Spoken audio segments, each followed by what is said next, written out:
राजधानी दिल्ली के ओल्ड राजेंद्र नगर के राव आईएएस एकेडमी के सामने मौजूद है। ये वही एकेडमी है जहां कल शाम बारिश का पानी भरने के बाद 3 छात्रों की डूबने से मौत हो गई। कल राजधानी दिल्ली में 5 से 6 बजे के करीब बहुत ज़्यादा बारिश हुई। इस इलाके में जल जमाव हो गया और पूरा पानी इस आईएएस एकेडमी के बेसमेंट में जा भरा। जिस समय बारिश हुई पानी बेसमेंट में गया, उस समय बेसमेंट 2 में 35 से ज़्यादा छात्र जो हैं वो लाइब्रेरी में पढ़ाई कर रहे थे। छात्रों ने बताया कि 5 से 7 मिनट के अंदर कई फुट पानी इस एकेडमी के अंदर जा भरा और जैसे ही छात्रों ने बाहर निकलने की कोशिश की, मदद मांगी, तो उन्हें काफ़ी मुश्किलों का सामना करना पड़ा। 7 बजे के करीब इस आईएएस एकेडमी में रेस्क्यू ऑपरेशन चलाया गया। कई छात्रों को बाहर निकाला गया, लेकिन 3 छात्रों की डूबने से मौत हो गई।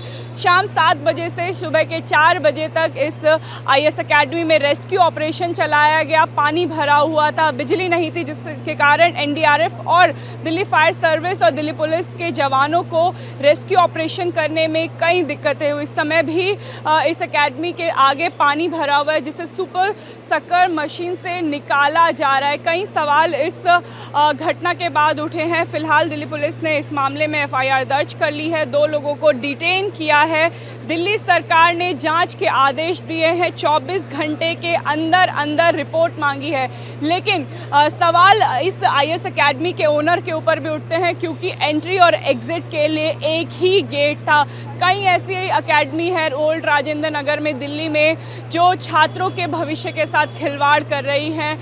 प्रॉपर सुरक्षा के इंतज़ाम नहीं किए जाते हैं, चाहे आग लगने की घटना हो या वाटर लॉगिंग की। ऐसे में छात्रों को दूसरों की गलती का खामियाजा भुगतना पड़ता है। कुछ छात्र यहाँ पे हैं जो अपने साथियों की मौत से रोष में है। प्रदर्शन लगातार इस आईएएस एकेडमी के बाहर किए जा रहे हैं।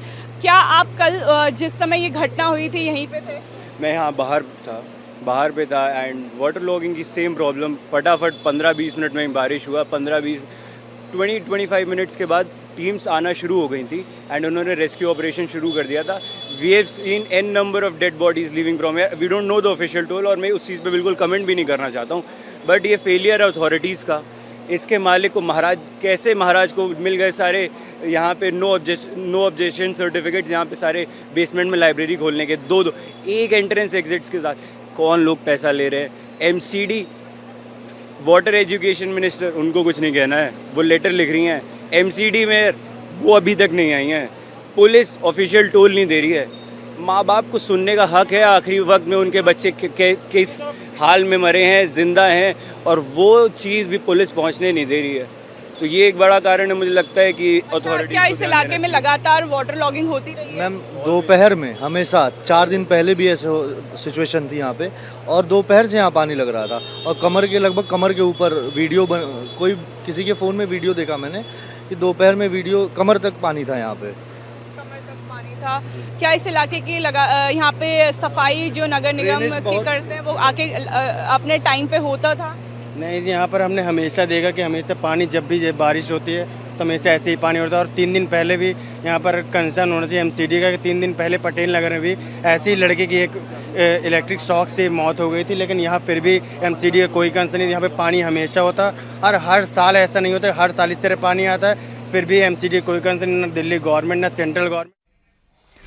और ये बड़ी बात आपको बता दें कि दिल्ली कोचिंग हादसे में बड़ी लापरवाही का खुलासा हुआ है। बेसमेंट को स्टोरेज बनाने की इजाजत थी, लेकिन स्टोरेज की बजाय यहां लाइब्रेरी बना दी गई। फायर एनओसी की रिपोर्ट से खुलासा हुआ है 9 जुलाई 2024 को कोचिंग सेंटर को फायर एनओसी मिली थी।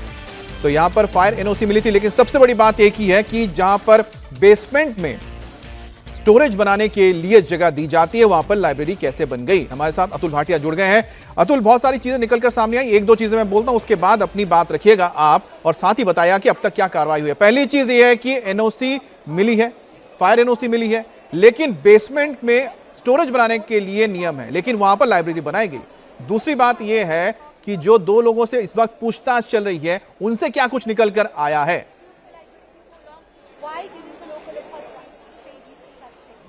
देखिए अमित, जो ऑनर है इस इंस्टीट्यूट का और इसके अलावा जो कोऑर्डिनेटर है, इन दोनों को पुलिस ने गिरफ्तार कर लिया है। आप देख सकते हैं ठीक मेरे पीछे जो है वो जिले के डीसीपी हैं हर्षवर्धन, ज्वाइंट सीपी है परमादित्य और एडिशनल डीसीपी हैं वो यहाँ पर मौजूद हैं। और इनका ये कहना है कि जो ऑनर है और इसके अलावा कोऑर्डिनेटर है उन दोनों की गिरफ्तारी कर ली गई है। नाम अभी कुछ देर में बताए जाएंगे कि आखिर इनके नाम क्या है। लेकिन जिस तरीके से हम ये पूरे एनओसी फायर की तरफ से दिखा रहे हैं और इसके अलावा जो एमसीडी का जो सर्टिफिकेट है उसमें साफ देखा जा सकता है कि किस तरीके से इस बिल्डिंग के अंदर यानी कि राउज आईएएस स्टडी सर्कल के अंदर 2 बेसमेंट है, इन कागजों के अंदर लिखा हुआ है। और इन 2 बेसमेंट के अंदर एक जो बेसमेंट है उसमें स्टोरेज की परमिशन दी गई थी, लेकिन वहां पर लाइब्रेरी चलाई जा रही थी जो कि बिल्कुल गलत है। यही कारण है कि लापरवाही के आरोप जिस तरीके से फायर की एनओसी है और इसके अलावा एमसीडी का जो सर्टिफिकेट है उसके बावजूद किस तरीके से नीचे ये लाइब्रेरी चलाई जा रही थी, नियमों की अनदेखी करके ये लाइब्रेरी बनाई गई थी और यहाँ पर काफी संख्या में बच्चे जो है वो लाइब्रेरी के अंदर बैठते थे। तो अब जब पुलिस इस पूरे मामले की इन्वेस्टिगेशन कर रही है इसके बाद, क्योंकि ऑनर और इसके अलावा कोऑर्डिनेटर दोनों को पुलिस ने देर रात ही हिरासत में ले लिया था, उनसे लगातार पूछताछ की गई थी और किस तरीके से लापरवाही, क्योंकि जो पानी जो है वो बारिश का अंदर घुसता है, जो बेसमेंट है उसके अंदर भरता है और जो बच्चे हैं वो काफी संख्या में उसके अंदर फंस जाते हैं, नहीं निकल पाते हैं।